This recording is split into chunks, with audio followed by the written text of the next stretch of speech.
Je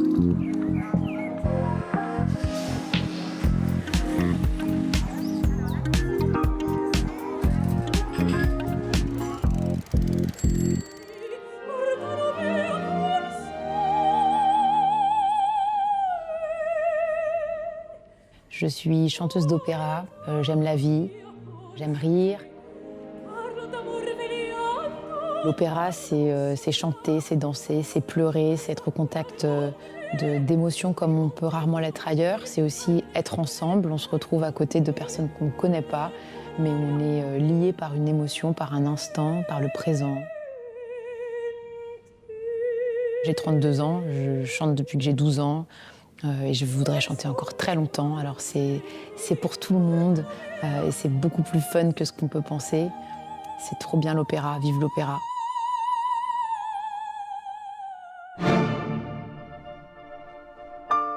Je suis chef d'orchestre, je dirige un orchestre qui s'appelle Appassionato, que j'ai créé. Nous sommes effectivement ici aujourd'hui à la scène musicale, qui est l'endroit un peu de résidence d'Appassionato, où nous faisons la plupart de nos concerts. C'est un endroit que nous aimons beaucoup. Ce qui vraiment prend le plus de place dans ma vie reste l'amour de la musique en général, et encore plus la musique romantique. Et c'est pour ça que cet orchestre s'appelle Appassionato, parce que ça veut dire passionné, et ça va avec le style musical.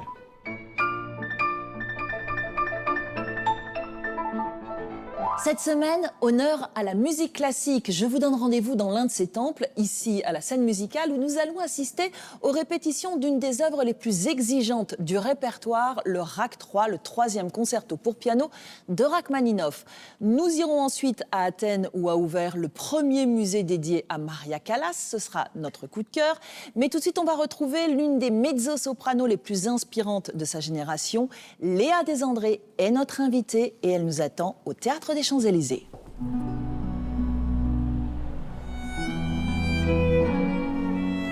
Le Théâtre des Champs-Élysées est un bijoux déco posé sur l'avenue Montaigne, dont les lignes audacieuses ont vu naître l'un des plus grands séismes artistiques du XXe siècle, le Sacre du printemps de Stravinsky. Temple du music-hall dans les années folles, ce lieu emblématique a vu se succéder depuis plus d'un siècle les plus grands noms de l'opéra, de la danse et du récital.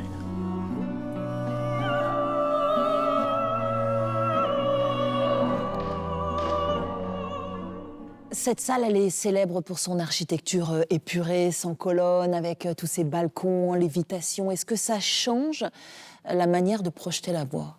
Toutes les salles ont une acoustique différente, donc on va projeter la voix différemment, que ce soit dans un théâtre à l'italienne ou dans un théâtre plus moderne, dans une salle polyvalente. L'idée étant qu'on ne peut pas modifier notre instrument, mais il faut qu'on arrive à saisir par un son ou deux jusqu'où court le son et comment projeter au mieux. Et quelquefois, on a même des points acoustiques sur la scène, comme notamment à la Scala, où il y a le point Maria Callas, et où quand on chante sur ce point-là, la voix projette beaucoup mieux. Donc on est en quête de ce petit point trésor. Quand on est dans une salle comme celle-ci, qui est pleine, qu'on chante dans un quasi-silence, comment est-ce qu'on se sent ? Est-ce qu'on se sent porté ou mis à nu ? C'est un mélange des deux, mais lorsque l'on arrive à obtenir des vrais silences, il y a quelque chose du domaine presque de l'ivresse. Et c'est un peu pour ces moments-là qu'on vit en scène, à vrai dire. Pour moi, c'est pas les moments où on chante très fort et très aigu, mais c'est les moments où on va arriver à entendre presque le souffle des respirations retenues qui nous tient tous.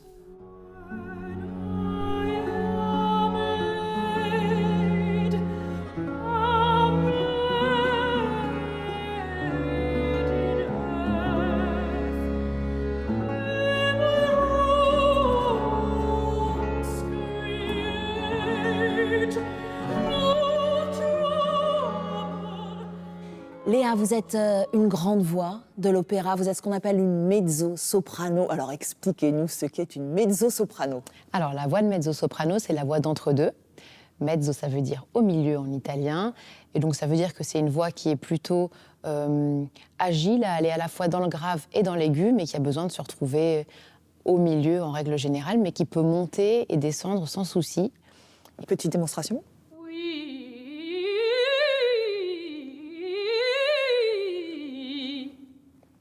Bravo. Au départ, vous avez étudié la danse pendant 12 ans. Est-ce que c'est une formation qui vous sert aujourd'hui sur scène? Ah oui, le ballet, ça fait vraiment partie de qui je suis, à la fois à la ville comme à la scène.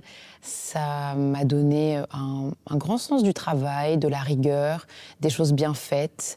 Et après, sur scène, ça m'apporte aussi une conscience du plateau, une conscience des autres, une conscience de la lumière, des espaces, de comment me déplacer. Donc c'est énorme ce que le ballet m'a apporté. Vous vous décrivez comme une instinctive, un peu rétive au cadre trop académique. Pourtant, l'opéra, c'est quand même une école de la rigueur. Comment est-ce que vous travaillez vos rôles? Je pense que la rigueur et l'instinct peuvent aller ensemble. Au contraire, il y a une plus grande place à l'instinct, une fois que tout est bien cadré.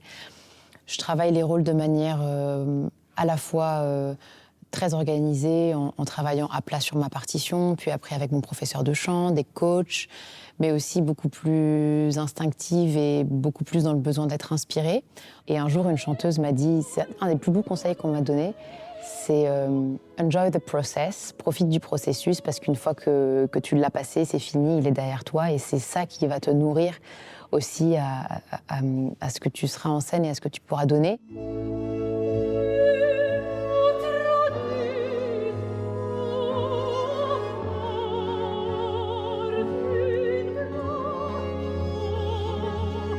Parmi tous les rôles que vous interprétez cette saison, il y a Chérubin dans Les Noces de Figaro. C'est un rôle qui est très important dans votre construction d'artiste. Expliquez-nous pourquoi. Et Chérubin, c'est que du beau, du doux, du joyeux. Et donc ça laisse forcément une empreinte sur vous au quotidien. Et je le sens même dans ce que ça rayonne autour. Quand je suis Chérubin avec ma petite perruque, il y a le sourire qui apparaît plus rapidement sur le visage des autres.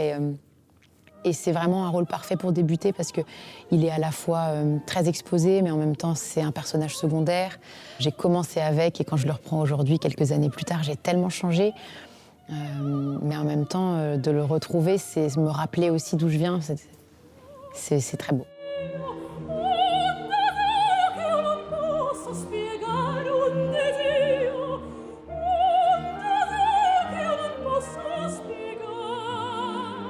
Certains rôles sont, à contrario, d'une grande intensité dramatique.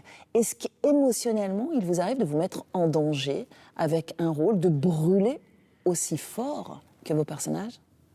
Complètement. Ça m'est arrivé notamment avec le rôle de Médée. Lorsque vous êtes dans des rôles aussi dramatiques, aussi tragiques, on se laisse dépasser par l'émotion et donc on peut forcer sur l'instrument. Et là, ce qui m'a sauvée, c'est tout le travail en amont, le travail de répétition. Donc répéter mes phrases, répéter le geste vocal pour aller explorer. Et si je vais jusqu'à pleurer, si je vais jusqu'à hurler, que se passe-t-il? Est-ce que c'est bénéfique? Est-ce que c'est nécessaire? Et comment parer ce chemin-là pour m'en protéger? Et après, apprendre à tellement bien la connaître en lisant, en allant voir des tableaux, en l'écoutant, que du coup, elle devient mienne, donc elle devient moins étrangère, et donc du coup, elle me fait plus mal.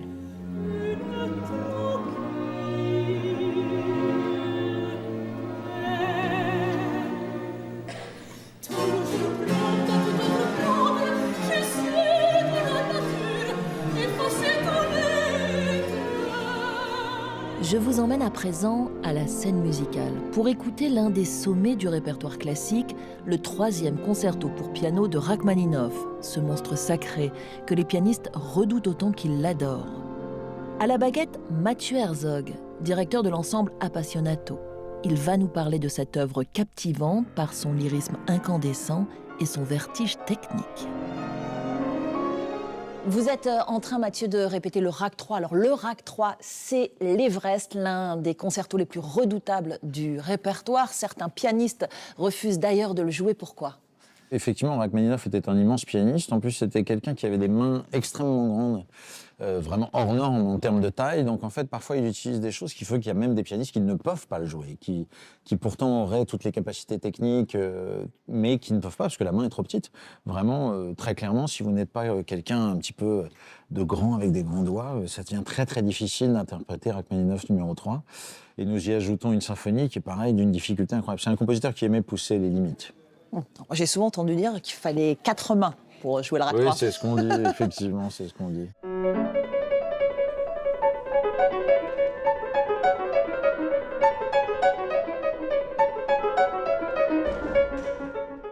Bon, un peu d'histoire. Dans quelles conditions et surtout dans quel état d'esprit Rachmaninoff a composé ce concerto?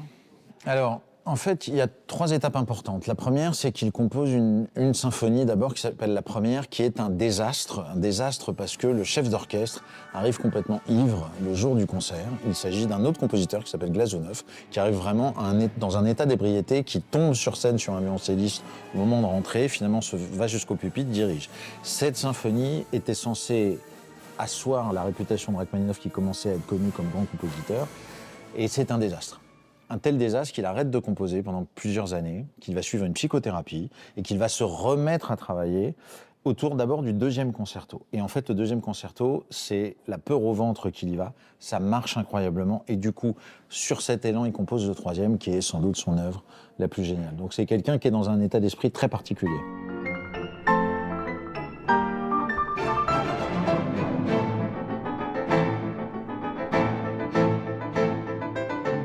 Le Rack 3, c'est aussi un peu l'âme slave, ce mélange de mélancolie et d'élan vital. Est-ce que vous vous en imprégnez avant de diriger? Je ne vis que là-dedans depuis plusieurs semaines, je dois dire. Parce qu'en plus, c'est vrai qu'avec l'Orchestre Appassionato, nous allons enregistrer sur 2 ans et demi tout ce qu'il a pu faire pour orchestre symphonique. Donc forcément, je baigne dedans. Je suis pas totalement sûr que ce soit très très bon pour la santé, honnêtement, tellement... Beaucoup de mélancolie? Oui, voilà, exactement. Ça a une tendance à attaquer un peu le moral. Il y a des moments de grande extase et d'autres moments... D'ailleurs, Rachmaninoff était quelqu'un qui était un peu obsédé par la mort, qui allait pas très bien, quelqu'un qui vivait assez mal finalement sa vie en général. Et on peut le ressentir dans la musique. Et puis après, comme vous dites, il y a les élans vitaux, les moments où on s'envole vers des mélodies gigantes, des tas de choses comme ça. Et heureusement qu'elles sont là, parce que sinon... Bon, rassurez-moi, vous allez bien. Je vais très bien, je vous remercie. Rachmaninoff, il a écrit ce concerto alors qu'il s'apprêtait à quitter la Russie pour une grande tournée aux États-Unis. Est-ce que ça se ressent dans la musique? Oui, il y a quelques influences très claires à de la musique un tout petit peu américaine. Et puis Rachmaninoff, c'est un compositeur un peu hollywoodien. C'est quelqu'un qui a précédé la musique de film comme on l'a connu après. Donc on peut ressentir des vrais moments de ça, oui, absolument.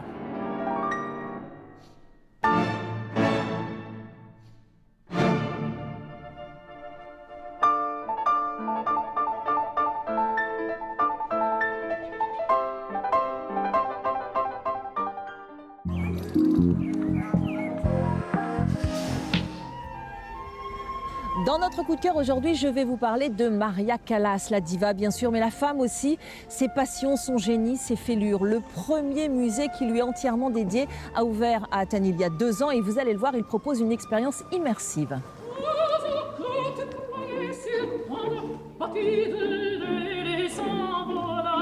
Bonjour Chrissa. Bonjour, enchantée. Et merci de nous recevoir au musée Maria Callas. Ici, il n'est pas seulement question de la diva, mais aussi de la femme. Est-ce qu'il y a des mythes que vous avez envie de déconstruire?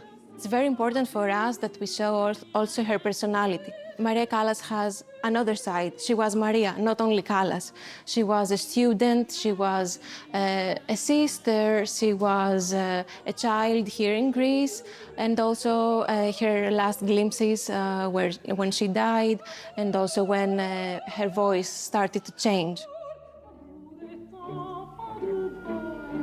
Avec ce musée, quel héritage vous avez envie de transmettre aux nouvelles générations, à celles qui ne connaissent pas Maria Callas? She brought a radical change in the world of opera.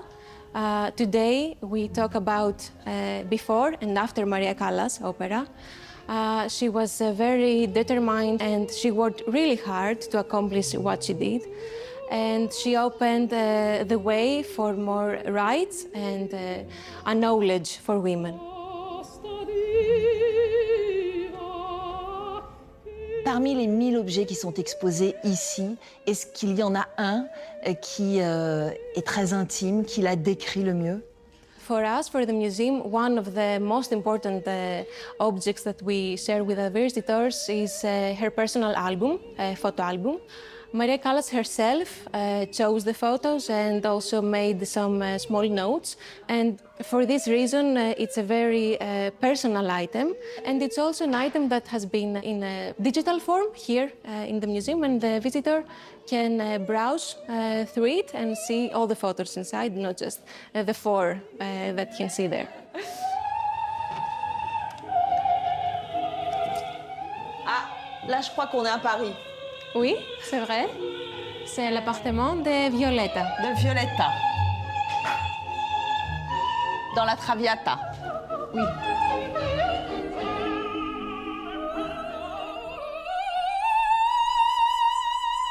And she showed back then, and still shows today to everyone, that believing in yourself and in your dreams can get you to the top.